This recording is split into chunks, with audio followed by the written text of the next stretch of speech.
चलो यार अगला क्वेश्चन करते हैं। बहुत ही आसान सा क्वेश्चन है। क्वेश्चन क्या बोल रहा है कि एक स्मॉल पॉइंट मास है, ठीक है, ये स्मॉल पॉइंट मास है। It is placed at a distance 2r from the centre O of a big uniform solid sphere of the mass m and radius capital R। ठीक है भाई, तो यहाँ से ये 2r डिस्टेंस पर प्लेस्ड है। The gravitational force on the m due to the capital M is F1।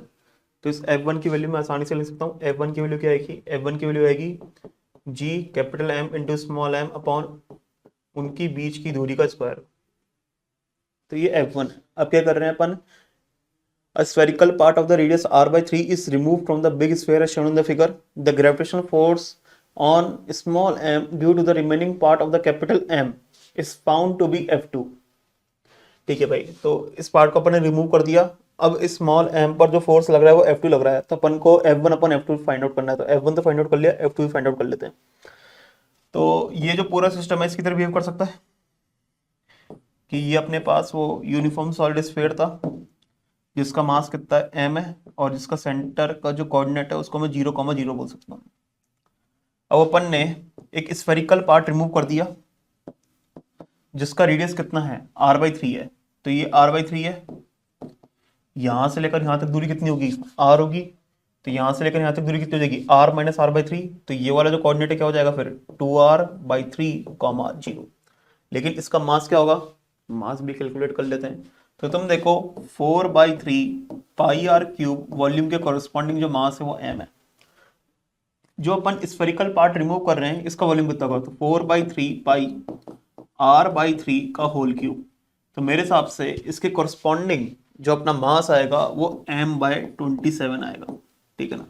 तो ये मैं नेगेटिव मास मानूंगा, तुम्हें पता है नेगेटिव मास क्यों मान रहा हूँ मैं। तो इसका मास मैं लिख रहा हूं माइनस का m/27। ठीक है। अब इस सिस्टम की वजह से, मतलब ये तुम्हारा क्या है, वो पार्टिकल पड़ा हुआ है स्मॉल m जिसके कोऑर्डिनेट अपन के लिखेंगे 2r, 0। ठीक है। अब इस सिस्टम की वजह से, सॉरी इसकी वजह से, मतलब इसके प्लस इसकी वजह से इस स्मॉल m पर जो फोर्स लग रहा होगा वही फोर्स इस सिस्टम की वजह से लगेगा, ये अपन को पता है। तो इसकी वजह से फोर्स निकालना आसान है, निकाल लेते हैं। तो इसकी वजह से क्या आएगा, इसकी वजह से आएगा G capital M into small m upon 2r का होल स्क्वायर। तो ये वाला जो फोर्स आ रहा होगा इस स्मॉल m पर वो अट्रैक्टिव आएगा। ठीक है।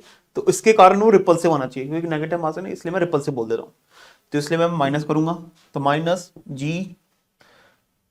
m/27 into small m upon, अब उनकी बीच की दूरी का स्क्वायर कितना हो जाएगा, तो उनकी बीच की दूरी कितनी हो जाएगी अब, तो अब तुम देखो ये r/3 है और ये r है, तो मेरे हिसाब से हो जाएगा r प्लस r/3 कितना हो गया, ये 4r/3 के बराबर। तो हो जाएगा 4r/3 का होल स्क्वायर। अब यहां पर माइनस m/27 मत लिख देना, क्योंकि मैंने पहले ही इंक्लूड कर लिया डायरेक्शन। ठीक है। तो ये अपने पास क्या आ रहा है, F2 आ रहा है। तो बस सॉल्व कर लेते हैं। अपन को निकालना क्या है, F1/F2 निकालना है।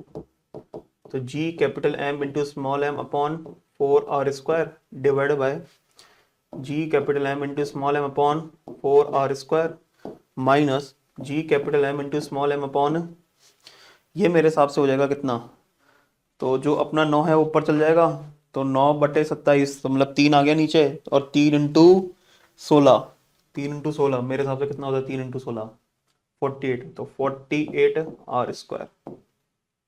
यही आ रहा हो शायद, एक बार और चेक कर लेते हैं ताकि गलती ना हो। 9 अपना न्यूमरेटर में जाएगा, तो 9/27 कितना होता है, 1/3, और नीचे है 16, तो 16 इंटू 3 48, बिल्कुल सही है। तो अब इसमें अपन काटा पीटी कर लेते हैं। ये कट गया, r² कट गया, ये आ रहा है अपने पास 1/4 अपॉन 1/4 माइनस 1/48। इसको मैं लिख सकता हूँ 1/4 अपॉन 48 का एलसीएम लिए कितना आ रहा है अपने पास, ये आ जाएगा मेरे हिसाब से 12 माइनस 1, तो ये आ रहा है अपने पास 48 अपॉन 4 इंटू 11, ये आ जाएगा कितना 12, तो ये आ रहा है अपने पास 12/11। तो 12/11 आंसर है। आंसर क्या हो गया, ऑप्शन 4 आसान से ही क्वेश्चन था।